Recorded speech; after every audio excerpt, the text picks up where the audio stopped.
అనేవి అది వీళ్ళు చేసిన పనే. వాళ్ళకి కావాల్సిన వాళ్ళని వీళ్ళని తీసుకొచ్చో అక్కడ పెట్టుకొని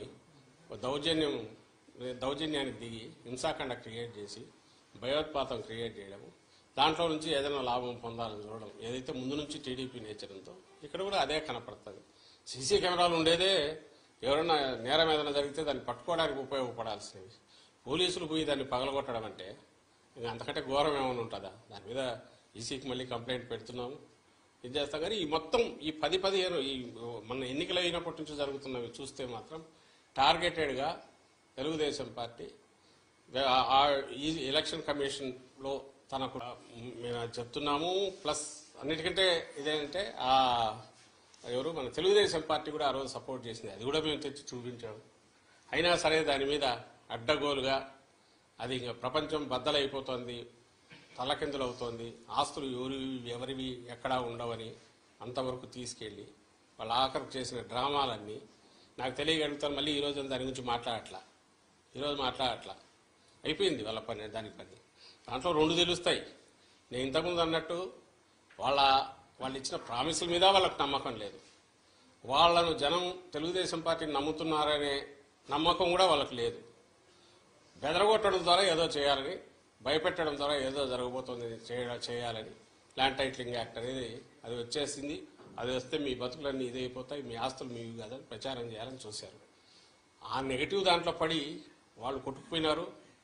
దాని రిజల్ట్ ఏదైనా ఉంది అంటే అది తెలుగుదేశం పార్టీకి నష్టం జరిగింది అనేది పోలింగ్ చూస్తే అర్థమవుతుంది. ఈరోజు ఆఖరికి అర్థమైందిగా. అంటే నీతి ఆయోగ్ వాళ్ళే ఆర్టీఐ యాక్ట్ కింద ఎవరో పెడితే క్లారిఫికేషన్ ఇస్తే దాన్ని వాళ్ళు కూడా మేము సపోర్ట్ చేస్తున్నాం, మంచి ఇదని వాళ్ళు అన్నారు.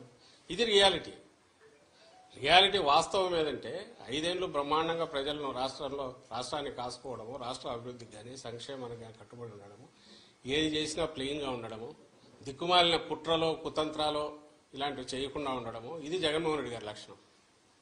చంద్రబాబు నాయుడు ఏమో దానికి పూర్తి రివర్స్. ఆయన ఏది చేసినా దాన్ని ఓ పీక్కు తీసుకెళ్లి గోబెల్స్ తరహాలో ఒక అబద్ధాన్ని పదే చెప్పి అది నిజమని నమ్మించి ఆ ప్రాసెస్లో తను బయటపడాలనుకుంటాడు. బయటపడడం కాదు, మునుగుతాడని ప్రతిసారి రుజువు అవుతున్నా కూడా ఆయన అదే ప్రయత్నం చేస్తాడు.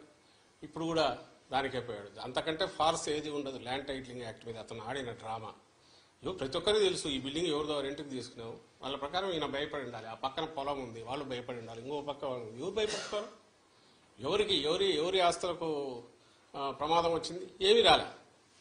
అయినా సరే ఈయన క్రియేట్ చేసిన ఒక ఫాల్స్ అబద్ధాన్ని పదే చెప్పేసి రాష్ట్రం అంతా అతలాకుతలం అయిపోతున్న ఇంప్రెషన్ తీసుకొచ్చి ఆ దీంట్లో జరిగింది ఏదే అంటే తనే కొట్టుకుపోయినాడు. అది రేపు June 4th తెలుస్తుంది. ఇలాంటి ఫార్సికల్ దీనివల్ల ఇంకో దాని వల్ల ఏం కాదు అని ప్రజలకు ఏదన్నా కావాలంటే సీరియస్ పాలిటిక్స్ చేస్తేనే వాళ్ళ పాలిటిక్స్ చేసిన వాళ్ళకి కానీ ఆ పార్టీకి కానీ జనం బ్లెస్సింగ్స్ ఉంటాయి. ప్రజలకు కావాల్సింది కూడా అలాంటిదే తప్ప ఇలాంటి పబ్లిసిటీ దాన్ని ఏమంటారు మీడియా చేతిలో ఉందనో మౌత్ పబ్లిసిటీ దీని ద్వారానో కేవలం అబద్ధాలు ప్రచారం చేయడం ద్వారా ఎలాంటి ప్రయోజనం ఉండబోదని ఈ ఎన్నికల్లో అది కూడా ఒకటి రుజువు అవుతుంది. రేపు June 4